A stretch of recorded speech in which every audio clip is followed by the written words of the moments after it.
Hello good morning student, I am Sunita Sharma, your economics teacher. Today we will do chapter number 12 class. हमारी base secondary रहेगी। तो 16 model of growth, 16 का model करते हैं। ये हमारा जो एमए इकोनॉमिक्स जो बच्चे कर रहे हैं उसमें ग्रोथ डेवलपमेंट सब्जेक्ट होता है, उसमें भी होता है ये 16 मॉडल। तो वो स्टूडेंट भी यहाँ से कर सकते हैं। तो आइए 16 मॉडल ऑफ ग्रोथ सबसे पहले इंट्रोडक्शन में देखते हैं। इसको हम रॉबर्ट एम सोलो के नाम से जानते हैं। ये एक प्रसिद्ध परंपरावादी विकास अर्थशास्त्री थे। न्यू क्लासिकल ग्रोथ इकोनॉमिक्स थे ये हमारे। तो इसके जो new classical in growth economics थे, इन्होंने जो मॉडल दिया है उसको हम एक लॉन्ग रन मॉडल के नाम से भी जानते हैं। यानी कि इन्होंने एक दीर्घकालीन आर्थिक विकास का एक मॉडल प्रस्तुत किया है। ठीक है, तो इस मॉडल को में इन्होंने स्टडी स्टेट ग्रोथ का भी फॉलो किया हुआ, स्टडी स्टेट एंड ग्रोथ को भी फॉलो किया है। तो इसकी जो कुछ ऑप्शंस हैं देखिए। ये फर्स्ट है हमारा कंपोजिट कमोडिटी, एक संयुक्त वस्तु है जो राष्ट्रीय उत्पाद का उत्पादन होता है। सेकंड हमारे दो ये साधन हैं, कैपिटल और लेबर।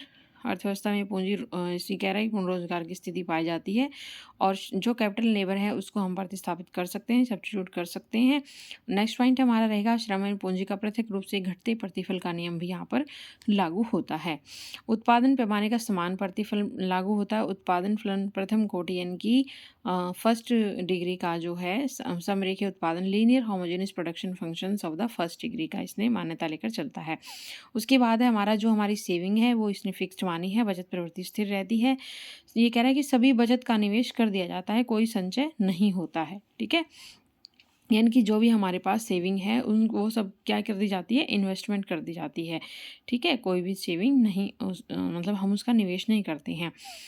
तो उत्पादन का अभिप्राय शुद्ध उत्पादन से है। यह सकल उत्पादन एवं पूंजी की गिरावट का अंतर है। देखो, शुद्ध उत्पादन वही होता है जहाँ पर जो हमारा डोमेस्टिक है उसमें से हम जो डेप्रिसिएशन है वो निकाल लेते हैं, तो हमारा क्या हो जाता है, शुद्ध उत्पादन हो जाता है। इसमें 9 पॉइंट हमारा रहेगा, कीमत यानी मजदूरी लॉसशील है। लॉसशील मतलब रिलायबल, उनको मतलब फिक्स नहीं रहेंगी। लॉसशील मतलब उनमें कम या ज़्यादा पाई जाती है। अर्थव्यवस्था में पूर्ण प्रतियोगिता पाई जाती है, और जो है हमारी टेक्निकल जो है तटस्थ प्रगति जो है न्यूट्रल है। ओके, तो ये थी हमारी इसकी मान्यताएं। उसके बाद देखिए क्या कहता है ये। उसके बाद अपनी ये कुछ सोलो के अनुसार जो है एक मुक्त अर्थव्यवस्था दीर्घकाल में पूर्ण रोजगार की एवं साधनों की स्थानापनशीलता के कारण एक स्थायी संतुलन की ओर चलती है। और वो कैसे होती है वो हम टेक्निकली देखते हैं। ओके, तो इसको अपना जो है अपनी जो मॉडल है प्रूव करने के लिए उसने एक बेसिक से समीकरण दिया है। इसलिए 16 मॉडल के एक बेसिक आइडेंटिटी को निम्न ढंग से हम लिख सकते हैं, capital is equal to functions of saving in income. ठीक है, ये फर्स्ट इसने मानकर चलता है। तो 16 मॉडल की मान्यता ये कि उत्पादन के केवल दो साधन हैं, दो इसने एजप्शंस में कहा था, कैपिटल और लेबर। ठीक है, कैपिटल लेबर, और ये हमारा वाई जो है उत्पादन यानी कि प्रोडक्शन मानकर चलता है इनकम को, और जो के है हमारी कैपिटल है, और जो एल जो हमारा लेबर है। यानी कि प्रोडक्शंस किसके ऊपर डिपेंड करते, किसका फंक्शन है, जो हमारा प्रोडक्शन किसका फंक्शन है, कैपिटल एंड लेबर का, ये कहना चाह रहा है सेकंड समीकरण में। अब थर्ड में देखिए कह रहा है कि फर्स्ट और सेकंड को जो है लगाने से, फर्स्ट और सेकंड कैसे लगाएंगे हम, जो हमारा कैपिटल है। ठीक है, जो हमारा के यानी कि कैपिटल जो पूंजी है वो किसके बराबर, हमारी किसका फंक्शन है, हमारा कैपिटल एंड लेबर का। देखो एस मतलब सेविंग जो functions of capital and labour. ठीक है, अब देखो ये कह रहा है कि श्रम शक्ति की वृद्धि दर जनसंख्या को प्रभावित करने वाले बाहरी तत्वों से निर्धारित होती है। इसलिए इस मॉडल की यह मान्यता है कि श्रम की पूर्ति घातीय दर यानी कि एक्सपोनेंशियल रेट एन से बढ़ती है। ठीक है, जैसे जनसंख्या बढ़ती है तो हमारी सप्लाई रेट भी बढ़ती है एन से। सोलो को एन को तकनीकी परिवर्तन यानी कि टेक्निकल चेंज के अभाव में हेरड को एन एवं अर्थात प्राकृतिक विकास दर नेचुरल ग्रोथ ऑफ रेट माना जा सकता है। इनकी श्रम शक्ति की वृद्धि दर को निम्नलिखित से हम प्रकट कर सकते हैं। श्रम शक्ति की वृद्धि दर को लेकर चलता है वही एल जो है टाइम के अकॉर्डिंग जो है एल हमारी एन टी हो जाती है, मतलब जो लेबर है टाइम के अकॉर्डिंग उसकी पूर्ति बढ़ रही है। किस दर से, एन की दर से बढ़ रही है। एन की दर से मतलब कोई भी हम मानकर चलते हैं, कोई भी संख्या आप इसमें ले सकते हैं। समीकरण 3 में इक्वेशन थर्ड में क्या कहता है कि एल जो है श्रम के कुल रोजगार को प्रकट करता है। ठीक है, एल हमारा किसको शो करता है, जो हमारी जो लेबर है, कुल रोजगार को, हमारे पास कितने हम रोजगार उपलब्ध करवा रहे हैं। ठीक है, समीकरण में जो हमारा 4 समीकरण है, 4 इक्वेशन जो है, एल श्रम की उपलब्धि पूर्ति को प्रकट कर रहा है। इनकी एल किसको शो कर रहा है, जो हमारी इस नंबर ऑफ एन जो है कितने हैं, इनकी श्रम की पूर्ति हमारे पास कितनी है, एल उसको शो कर रहा है।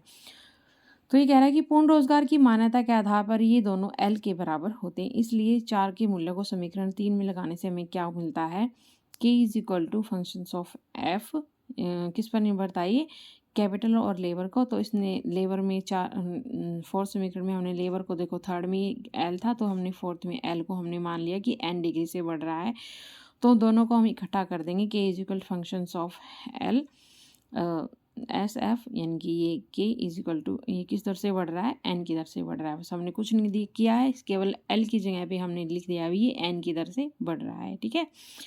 तो ये कह रहा है कि सोलो के अनुसार 5 आधारभूत समीकरण जो कि पूंजी संचय हमारा टाइम ऑफ फाथ कैपिटल एक्यूमुलेशन को निर्धारित करता है। यदि सभी श्रमिकों को रोजगार दिया जाना चाहिए और जो कि दिए गए अनुसरण का, और इनकी जो हमारा लेबर है वो श्रम की पूर्ति पर निर्भर करता है, इसलिए सभी जो है लेबर को काम दिया जाना चाहिए, कह रहा है, ठीक है। तो ये इसका था भी एक छोटा सा, ये इसकी टेक्निकली वो थी भाई हम कैसे जो है रोज़गार को बढ़ा सकते हैं, ठीक है।